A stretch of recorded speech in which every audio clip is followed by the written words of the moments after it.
ପିଲାମାନେ ସମସ୍ତ ପିଲାମାନଙ୍କର କୋର 11 ରେ ସବୁଠୁ ଅଧିକ ଖରାପ କଣ ହେଇଥାଏ ନା ତୁମର ସର୍ଟ କ୍ୱେଶ୍ଚନ। କାହିଁକି ନା ଦେଖନ୍ତୁ ତୁମର ନାଟକ ଗୁଡିକ ଅଛି, କାରଣ ତୁମେ ଯଦି ଛଦ୍ମବେଶୀ ଥରେ ପଢିଦବ ତମେ ନିଜ ମନରୁ ଅନରାଇଟିଂ କରିକି ଲେଖିପାରିବ ହେଲା, ସେଇ ନାଟକଟେ ଫୁଲ ଲେଖିପାରିବ। କିନ୍ତୁ ଯଦି ସେଠି ଗୋଟେ ସର୍ଟ କ୍ୱେଶ୍ଚନ ପଳେଇ ଆସିଲା ତାହେଲେ କଣ କରିବ? ଆସିଲା ତାହେଲେ ତାର କଣ ତାର ଗୋଟେ ପାର୍ଟିକୁଲାର ଆନ୍ସର ଦରକାର। ତ ସେଇଠି କଣ କରନ୍ତି ନା ବହୁତ ପିଲା ସେଠାରେ କଣ ସବୁଠୁ ରେଜଲ୍ଟ ଖରାପ ହେଇଥାଏ ତାଙ୍କର ସର୍ଟ କ୍ୱେଶ୍ଚନ। କେମିତି ଅଛନ୍ତି? ଆଇ ହୋପ କି ସମସ୍ତ ପିଲା ବହୁତ ଭଲ ହେଇଥିବେ। ତ ପିଲାମାନେ ଆଜିର ଭିଡିଓଟି ସମ୍ପୂର୍ଣ୍ଣ ଭାବରେ +3 ର 5 ସେମିଷ୍ଟର ପିଲାମାନଙ୍କ ପାଇଁ ଗୋଟେ ଗୁରୁତ୍ୱପୂର୍ଣ୍ଣ ଭିଡିଓ। କାହିଁକି ନା ପିଲାମାନେ ଯୋଉ ତୁମର କୋର 11 ର ହେଲା, କୋର 11 ର ୟୁନିଟ 4 କଣ ଅଛି? ଗୋଟେ ଅଛି ତୁମର କଣ ଗୋଟେ ଅଛି ତୁମର ସ୍ମୃତି ବିଭ୍ରାଟ ଏବଂ ଛଦ୍ମବେଶୀ। ତ ପିଲାମାନେ ତୁମର ସ୍ମୃତି ବିଭ୍ରାଟର ସର୍ଟ କ୍ୱେଶ୍ଚନ ଗୁଡିକ ଆମେ ଆଗରୁ ହିଁ ଆଲୋଚନା କରିସାରିଛେ, ଆଉ ବାକି ଥିଲା ତୁମର ଛଦ୍ମବେଶୀ ହେଲା। ତ ଆଜିର ଭିଡିଓ ମାଧ୍ୟମରେ ତୁମର ଛଦ୍ମବେଶୀର ଯେତିକି ସବୁ ସର୍ଟ କ୍ୱେଶ୍ଚନ ଅଛି ସବୁ ଗୁଡିକ ଆମେ ଆଲୋଚନା କରିବା। ତାପରେ ତୁମର କୋର 11 ର ବିଷୟବସ୍ତୁକୁ ଯିବା ହେଲା। ସର୍ଟ କ୍ୱେଶ୍ଚନ ଗୁଡାକ ଅଛି ଆମେ ସବୁ ଗୁଡିକ କ୍ରମ ଅନୁସାରେ ଆଲୋଚନା କରିବା। ଚାଲନ୍ତୁ। ଆଉ ପ୍ରଥମ କ୍ୱେଶ୍ଚନଟା ଦେଖନ୍ତୁ, ଛଦ୍ମବେଶୀ ଏକାଙ୍କିକାର ନାଟ୍ୟକାର କିଏ? ନାଟ୍ୟକାର କିଏ ନା ଛଦ୍ମବେଶୀ ଏକାଙ୍କିକାର ନାଟକରେ ହେଉଛନ୍ତି ବିଶ୍ୱଜିତ ଦାସ। ବିଶ୍ୱଜିତ ଦାସଙ୍କର ପ୍ରଥମ ସାର୍ଥକ ନାଟକର ନାମ କଣ? ବିଶ୍ୱଜିତ ଦାସଙ୍କର ପ୍ରଥମ ସାର୍ଥକ ନାଟକର ନାମ ହଉଛି ବହ୍ନି। ବିଶ୍ୱଜିତ ଦାସଙ୍କର ଦୁଇଟି ବହୁଚରିତ ନାଟକର ନାମ କଣ? ଗୋଟେ ହଉଛି ତୁମର କଣ ନିଶି ପଦ୍ମ, ଆଉ ଗୋଟେ ପ୍ରତାପଗଡର 2 ଦିନ। ଏଟା ହଉଛି ତାଙ୍କର ଦୁଇ ଗୋଟେ ବହୁଚରିତ ନାଟକ, ଯୋଉ ନାଟକ ଗୁଡିକ ବହୁତ ହି ପପୁଲାର ହେଇଥିଲା। ତାପରେ ଦେଖନ୍ତୁ ଛଦ୍ମବେଶୀ ଏକାଙ୍କିକାର ଛଦ୍ମବେଶୀ କିଏ? ଛଦ୍ମବେଶୀ କିଏ ନା ବିଶ୍ୱଜିତ ଦାସଙ୍କର ଏକାଙ୍କିକାରେ MP ବୈକୁଣ୍ଠନାଥ ପଟ୍ଟନାୟକ ଏବଂ ଜୟନ୍ତ ଦାସ ଛଦ୍ମବେଶୀ ରୂପରେ ଚିତ୍ରିତ। ଏ ଦୁହେଁ ସଭା ସମିତିରେ ସମାଜସେବୀ ଦେଶ ସେବକ କହିଲେ ମଧ୍ୟ ତାଙ୍କର ମଧ୍ୟରେ ଥିବା ସ୍ୱାର୍ଥ ସର୍ବସ୍ୱ ଚିନ୍ତାକୁ ଜାଣିବାକୁ ମିଳେ। ଛଦ୍ମବେଶୀ ନାଟକରେ ଜୟନ୍ତ ଦାସ ଚରିତ୍ରର ପରିଚୟ ଦିଅ। ଛଦ୍ମବେଶୀ ଦାସଙ୍କର ବିଶ୍ୱଜିତ ଦାସଙ୍କର ଛଦ୍ମବେଶୀ ଏକାଙ୍କିକାରେ ମୈତ୍ରୀର ସ୍ୱାମୀ ବୈକୁଣ୍ଠନାଥଙ୍କର ଭିରୋଇ ହେଉଛନ୍ତି ଜୟନ୍ତ ଦାସ। ସେ ଜଣେ ଯୁବ ନେତା। 30 ରୁ 35 ବର୍ଷ ବୟସରେ ତାଙ୍କର 30 ରୁ 35 ମଧ୍ୟରେ ତାଙ୍କର ବୟସ। ପ୍ରଚଳିତ ଶାସନ ବ୍ୟବସ୍ଥାକୁ ସେ ଘୃଣା କରନ୍ତି। ତାଙ୍କର ବେଶଭୂଷା ସାଧାରଣ ଓ ବିଭିନ୍ନ ସଭା ସମିତିରେ ସେ ଭାଷଣ ଦିଅନ୍ତି। ଭାଷଣ ମାଧ୍ୟମରେ ବିପକ୍ଷ ଦଳର ବିଭିନ୍ନ କଥାକୁ ପଦାରେ ମଧ୍ୟ ପକାଇଥାନ୍ତି। ଛଦ୍ମବେଶୀ ଏକାଙ୍କିକାରେ ବୈକୁଣ୍ଠନାଥଙ୍କର ପରିଚୟ ଦିଅ। ବିଶ୍ୱଜିତ ଦାସଙ୍କର ଛଦ୍ମବେଶୀ ଏକାଙ୍କିକାରେ ବୈକୁଣ୍ଠନାଥ ପଟ୍ଟନାୟକ ଜଣେ ପାର୍ଲିଆମେଣ୍ଟ ସଭ୍ୟ।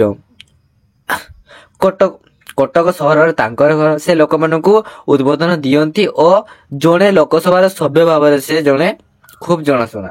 ଛଦ୍ମବେଶୀ ଏକାଙ୍କିକାରେ ମିତ୍ରାଙ୍କର ପରିଚୟ କଣ? ଛଦ୍ମବେଶୀ ଏକାଙ୍କିକାରେ ମିତ୍ରା ହେଉଛନ୍ତି ଜୟନ୍ତଙ୍କର ସ୍ତ୍ରୀ। ସେ ବୈକୁଣ୍ଠନାଥ ପଟ୍ଟନାୟକଙ୍କର ଭଗ୍ନୀ। ଜୟନ୍ତଙ୍କର ଚିରାଚରିତ ଭାଷଣକୁ ସେ ପସନ୍ଦ କରନ୍ତି ନାହିଁ ବୋଲି ନାଟକରେ ବିଶ୍ୱଜିତ ଦାସ ପ୍ରକାଶ କରିଛନ୍ତି। ଛଦ୍ମବେଶୀ ଏକାଙ୍କିକାର ଓକିଲଙ୍କର ନାମ କଣ ଥିଲା? ଛଦ୍ମବେଶୀ ଏକାଙ୍କିକାରେ ଓକିଲଙ୍କ ନାମ ଥିଲା ମଣିଶଙ୍କର। ଛଦ୍ମବେଶୀ ଏକାଙ୍କିକାରେ ପ୍ରଭାବତୀଙ୍କର ପରିଚୟ ଦିଅ। ବିଶ୍ୱଜିତ ଦାସଙ୍କର ଛଦ୍ମବେଶୀ ଏକାଙ୍କିକାରେ ପ୍ରଭାବତୀ ହେଉଛନ୍ତି MP ବୈକୁଣ୍ଠନାଥ ପଟ୍ଟନାୟକଙ୍କର ସ୍ତ୍ରୀ। ସେ ବିଶେଷ କଣ ପାଠ ହିଁ ନୁହନ୍ତି, ମାତ୍ର ଆଭିଜାତର ଆଡମ୍ବର ତାଙ୍କଠାରେ ବେଶ ଦେଖିବାକୁ ମିଳିଥାଏ। ଓକିଲ ମଣିଶଙ୍କର ଆଉ କି ପ୍ରକାର ପେଶା ରଖିଥିଲା? ବିଶ୍ୱଜିତ ଦାସଙ୍କର ଛଦ୍ମବେଶୀ ଏକାଙ୍କିକାରେ ଓକିଲାତି ସହିତ ମଣିଶଙ୍କର ବାର ଆସୋସିଏସନର ସଭ୍ୟ ଓ ଜଣେ ନାଟ୍ୟକାର ମଧ୍ୟ ଥିଲେ।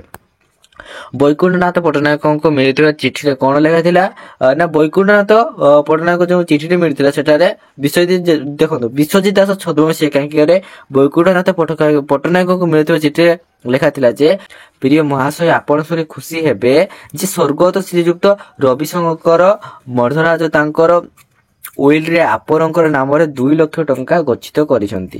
ମାତ୍ର ସର୍ତ୍ତଟି ଥିଲା ଏହି ଟଙ୍କା ପାଇବାକୁ ହେଲେ ନାମ ଶେଷରେ ରାଜ ଗୋବର୍ଦ୍ଧନ ସିଂ ଉପାଧି ଗ୍ରହଣ କରିବାକୁ ପଡିବ। ମଣିଶଙ୍କରଙ୍କ ନାମରେ କେଉଁଟି ରିପୋର୍ଟ ଦେବେ ବୋଲି ବୈକୁଣ୍ଠନାଥ କହିଛନ୍ତି। ବିଶ୍ୱଜିତ ଦାସ ଛଦ୍ମବେଶୀ ଏକାଙ୍କିକାରେ ଗୋଟିଏ ଫାର୍ସ ଲେଖିବାର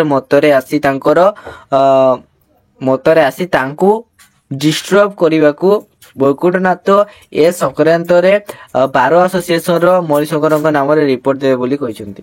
ବୈକୁଣ୍ଠନାଥ କାହିଁକି ଟଙ୍କାକୁ ଛାଡିବାକୁ ନାରାଜ ବୋଲି କହିଛନ୍ତି ନା ଜୟନ୍ତ ପାଖରେ ଟଙ୍କା ଥିଲା ଖେଳ ମାତ୍ର। ଜୟନ୍ତ ଠାରୁ ସେ ଅଧିକ ପ୍ରାକ୍ଟିକାଲ ହେତୁ ନା ବଦଳେଇଲେ ଟଙ୍କା ପାଇଁ ତାଙ୍କ ରେପୁଟେସନ ଉପରେ ଆଞ୍ଚ ଆସିବନି, ତେଣୁ ସେ ଟଙ୍କା ଛାଡିବାକୁ ନାରାଜ ଥିଲେ। ବୈକୁଣ୍ଠନାଥ କାହିଁକି ଟଙ୍କାକୁ ଛାଡିବାକୁ ନାରାଜ ବୋଲି କହିଛନ୍ତି? ଜୟନ୍ତ ପାଖରେ ଟଙ୍କା ପିଲାଖେଳ ମାତ୍ର।